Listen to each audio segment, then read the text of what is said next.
ಇಲ್ಲಿ ಪರಿಸ್ಥಿತಿ ಆಗಪ್ಪ ಅಂದ್ರೆ ಮಕ್ಕಳಿಗೆ ಹೋಗ್ಲಿಕ್ಕೆ ಬರ್ಲಿಕ್ಕೆ ಹೆಂಗಂದ್ರೆ ದಿನಾನು ಕೂಡ ಇದೇ ಕೆಸರ ನೀರೊಳಗೆ ಗಟ್ರ ಇದ್ರ ನೀರೊಳಗೆ ಹಾಕೊಂಡು ಹೋಗ್ಬೇಕು ಹಾಕೊಂಡು ಬರ್ಬೋದು ಮಕ್ಕಳು.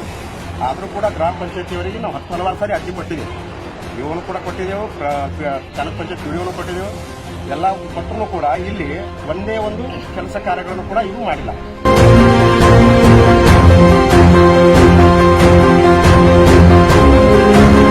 ಮಳೆಗಾಲ ಸ್ಟಾರ್ಟ್ ಆಗೋಕ್ಕಿಂತ ಮುಂಚೆನೂ ಕೂಡ ಈ ಪಬ್ಲಿಕ್ ಸ್ಕೂಲ್ ಬಗ್ಗೆ ನಾವು ಅರ್ಜನ ಕೊಟ್ಟಿದ್ದೆವು, ಗ್ರಾಮ ಪಂಚಾಯತ್ ಕೊಡೆವು.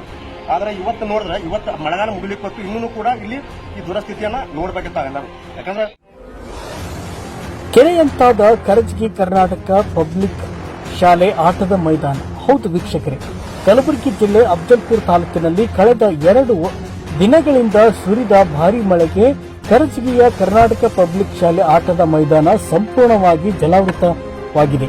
ದಿನ ಬೆಳಗಾದರೆ ಮಕ್ಕಳು ಎಂದಿನಂತೆ ಶಾಲೆಗೆ ಬರಲು ಹರಸಾಹಸ ಪಡುವಂತಹ ಸ್ಥಿತಿ ನಿರ್ಮಾಣವಾಗಿದೆ.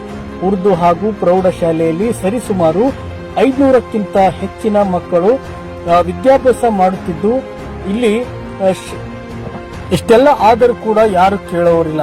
ಶಾಲೆಯ ಆಟದ ಮೈದಾನವು ಪ್ರತಿ ಬಾರಿ ಮಳೆ ಬಂದಾಗ ನೀರು ತುಂಬಿಕೊಂಡು ಕೆರೆಯಂತಾಗುತ್ತಿದೆ. ಗ್ರಾಮ ಪಂಚಾಯಿತಿ ಅವರಿಗೆ ಎಷ್ಟೇ ಬಾರಿ ಮನವಿ ಮಾಡಿದರೂ ಕೂಡ ಕವಡೆ ಕಾಸಿನ ಕಿಮ್ಮತ್ತಿಲ್ಲ ಅನ್ನುವ ರೀತಿಯಲ್ಲಿ ಇರುತ್ತಾರೆ. ಆದರೆ ಇಂಥ ಸಮಸ್ಯೆಗಳು ಪರಿಹಾರವಾಗುವುದಾದರೂ ಯಾವಾಗ ಎಂದು ಕರ್ನಾಟಕ ರಾಜ್ಯ ರೈತ ಸಂಘ ಹಸಿರು ಸೇನೆ ತಾಲೂಕು ಅಧ್ಯಕ್ಷರಾದ ಮಂಜುನಾಥ್ ನಾಯ್ಕೋಡಿ ಅವರು ಆಕ್ರೋಶವನ್ನ ವ್ಯಕ್ತಪಡಿಸಿದ್ದಾರೆ.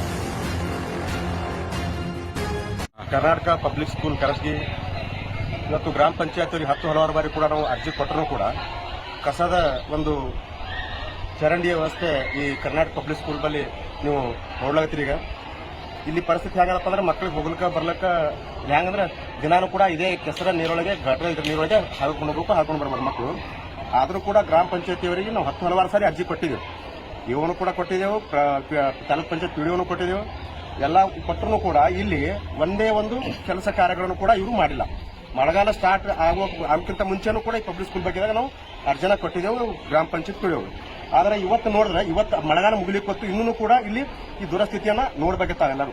ಯಾಕಂದ್ರೆ ಈ ರೀತಿ ಆದ್ರೆ ಮಕ್ಕಳಿಗೆ ರೋಗ ರುಜಿನಗಳು ಬರಲಾರ್ದು ಇನ್ನೇನು ಸಮಸ್ಯೆ ಆಗ್ತದೆ. ಯಾಕಂದ್ರೆ ಈಗಾಗಲೇ ಕಸದ ತೊಟ್ಟಿ ಆಗಿರ್ತಕ್ಕಂಥ ಈ ಪಬ್ಲಿಕ್ ಸ್ಕೂಲ್ ಗ್ರೌಂಡ್ ಇವತ್ತು ಡೆಂಗು ಜ್ವರದಿಂದ ಹಲವಾರು ಸಮಸ್ಯೆಗಳು ಮಕ್ಕಳು ಸಾಯಲಂತ ಪರಿಸ್ಥಿತಿ ಬರ್ಲತ್ತದ. ಆದ್ರೂ ಕೂಡ ಇಲ್ಲಿ ಯಾವುದೇ ಪರಿಹಾರ ಇಲ್ಲ. ಯಾಕಂದ್ರೆ ಇದು ಕೂಡಲೇ ಪರಿಹಾರ ಮಾಡಲಿಲ್ಲ ಅಂದ್ರೆ ಕರ್ನಾಟಕ ರಾಜ್ಯ ರೈತ ಸಂಘದ ವತಿಯಿಂದ ನಾವು ಉಗ್ರವಾದ ಹೋರಾಟವನ್ನು ಕೈಗೊಳ್ಳಬೇಕಾಗ್ತದೆ ಅಂತ ಹೇಳಿ ನಾವು ಎಚ್ಚರಿಕೆಯನ್ನು ಕೊಡಲಾಗತ್ತೀವಿ. ನನ್ನ ಹೆಸರು ಮಂಜುನಾಥ್ ನಾಯ್ಕೋಡಿ, ಅಫಜಲ್ಪುರ ಕರ್ನಾಟಕ ರೈತ ಸಂಘ ಹಾಗೂ ಹಸಿರು ಸೇನೆ ತಾಲೂಕು ಅಧ್ಯಕ್ಷನಾಗಿ ನಾನು ಮಾತಾಡ್ತಾ ಇದ್ದೀನಿ.